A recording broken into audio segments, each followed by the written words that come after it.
All right. Okay, so first question is probably injuries. Go ahead and fire away. Injuries. Thank you, Sal, for getting us started. Do you have a status on Keon Coleman? Yeah, I do. So Keon won't be out there today. We'll see where things go, and I just, Nate communicates with me each day, and we'll just take it one day at a time and see where things take us there. Do you view him as a day-to-day at this point versus week-to-week? I think it could be more than just this week, but we'll see. Again, I'll know more. The evaluation is still ongoing here. Where's Cooper at? Yeah, so Cooper will be out there today in a similar capacity to what he was last week.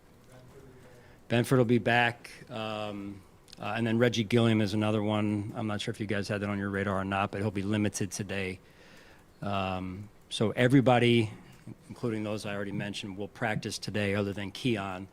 Everybody will practice today. You guys already know about Smoot being out and on IR, so I think that should give you all the updates I know at this point. Sean, just to clarify, with Keon, are you ruling him out for the weekend or yet to be determined? Yet to be determined, yeah. Any more I'll details? update you more on Friday, John, when I'm back in front of you guys, yeah. Sean, anything more about the nature of Keon's injury, hand or wrist? Just that, he's not going to be available today, and I know he wants to be available.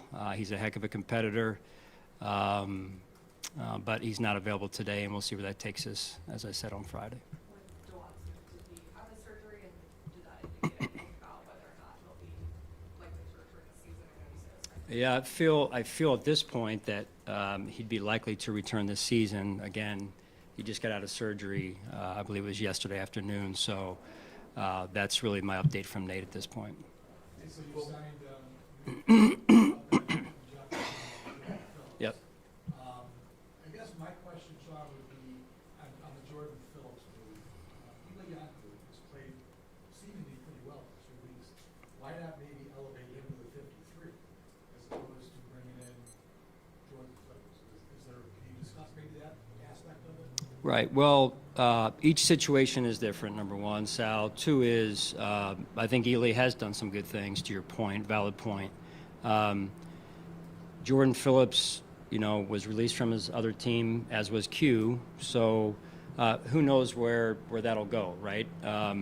They haven't played a lot, either of them, with their old clubs. So we've got to see if they're in shape and fit to play, and just take it one step at a time. So we'll see where that goes. Sean, so that was inquired about this time last year. What is maybe since you get fit in the locker room, kind of saw the field coaching as well? Well, he's a pro. Rasul is. He's an instinctive football player, a good football player. He's been a nice addition to our team, and I just see his game getting better each and every week. Can you explain, to focus on two defensive linemen inside today, the priority on that position?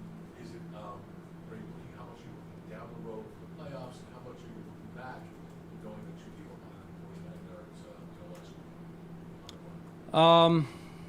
Again, it's you're always trying to improve your football team, whether it's fundamentals, whether it's fundamentally technique-wise, whatever it is. In this case, these two players came available, so we bring them in and see what it looks like. So as it relates to giving up the running yards we gave up last week, or adding players for the future here, it's all about trying to make our team better as much as we can. And, like I said, these two guys haven't played a lot this year. And so we get them in here and see are they in what type of football shape they're in, and how they fit into where we're trying to go with our team moving forward. Quentin from 2020, he was here. What traits does he bring to the field that make you interested in him? Well, again, remember him from 2020. Been keeping our eyes on him as he's been going through his journey over the last couple of seasons, and not as much tape this year. A little bit more tape last year.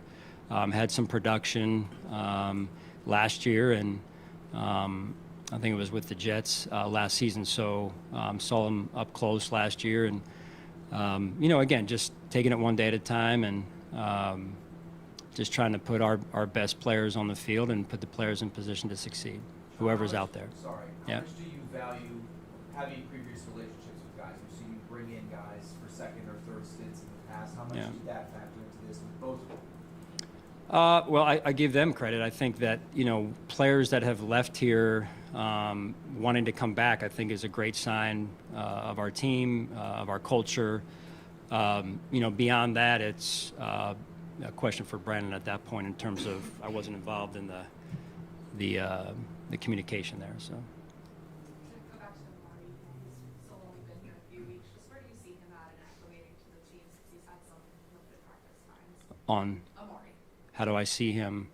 now that he's been here a few weeks, how has he acclimated to the team, the playbook, and everything? He's had some injury limitations. Yeah, hard to say. He hasn't really practiced. You know what I mean? He's been, I think it was a week and a half or whatever, give or take. So as of last week, he practiced a little bit, and we'll see where it goes this week. To give you an accurate read on where he is with the playbook, right now he's spending as much time in the training room as he is in the process of game planning and all that type of stuff. So it's hard for me to say accurately in this case. Sean, in your years with Josh, Yep.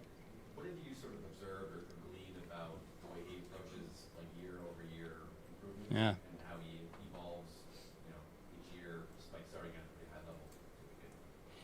Yeah, I mean, his year-to-year improvements have been very impressive.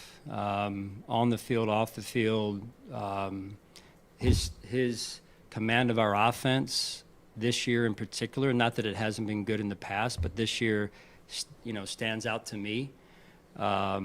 And his leadership on our football team as well. So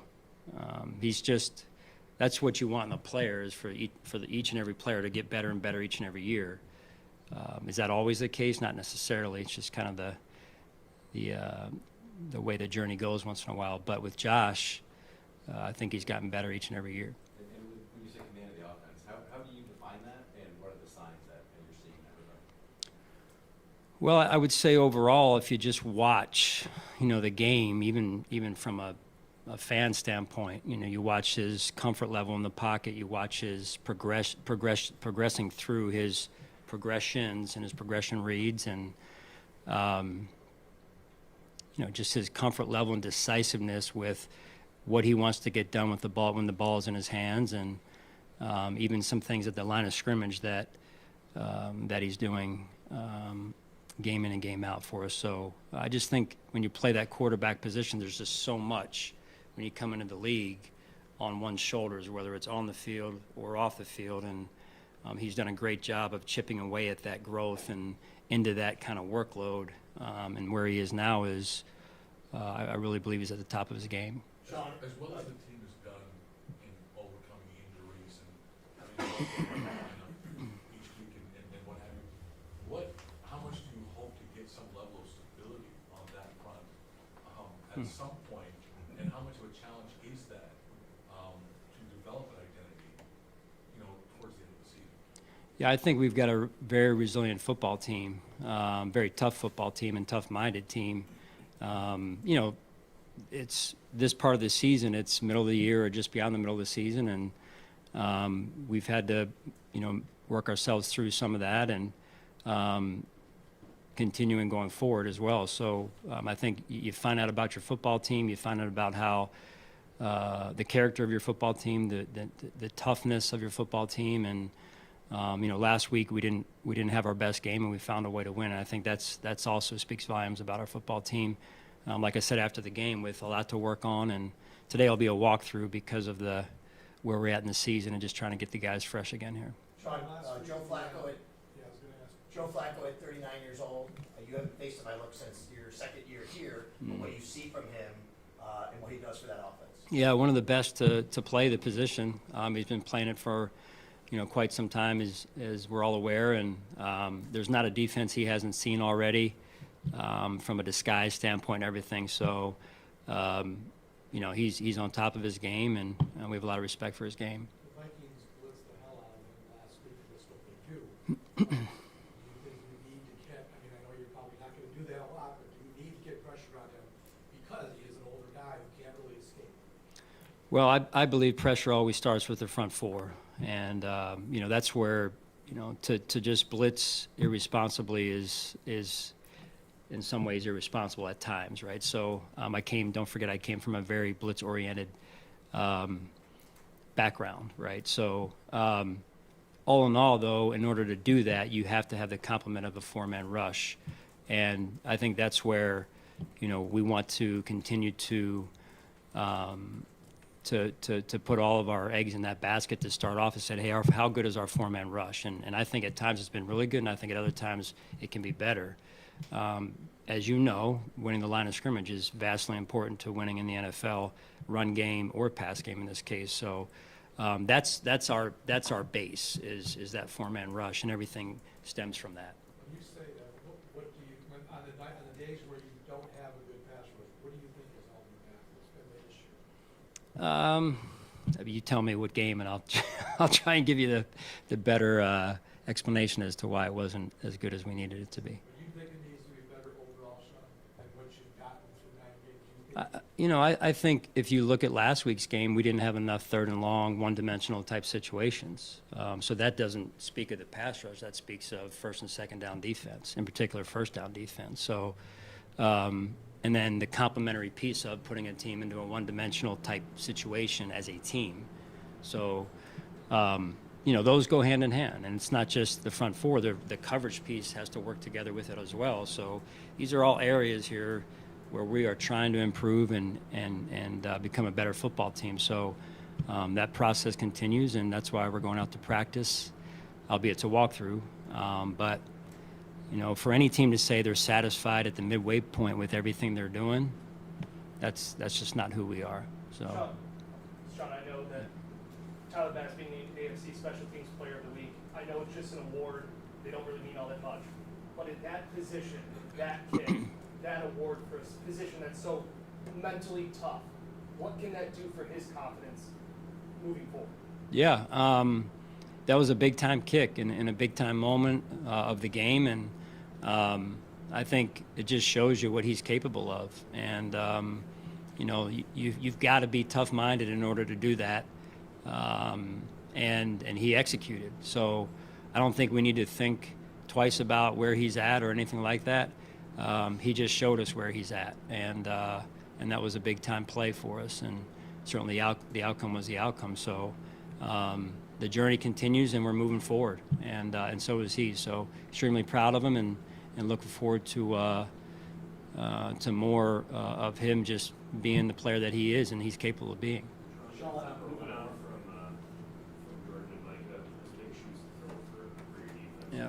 We've seen Taylor and Demar kind of grow into those respective roles this season. Yeah, I think they've done a real nice job. I really do. You know, do they have the experience maybe that Jordan and Micah do, and some of the things that they were that were kind of feathers in their cap? Maybe not yet, but that'll come. And I think those two players have been very consistent for us, and probably some of the more consistent players we've had, health-wise, even though they've both been a little bit banged up. I mean, every player is this time of year, right? But I think their consistency has been important for us. You know, when you look at last week, we had some runs get out, to the earlier point that was made.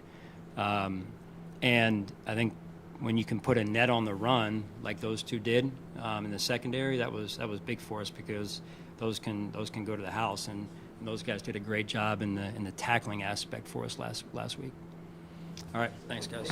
Hey Kevin, what time? It's 1:15. Still okay.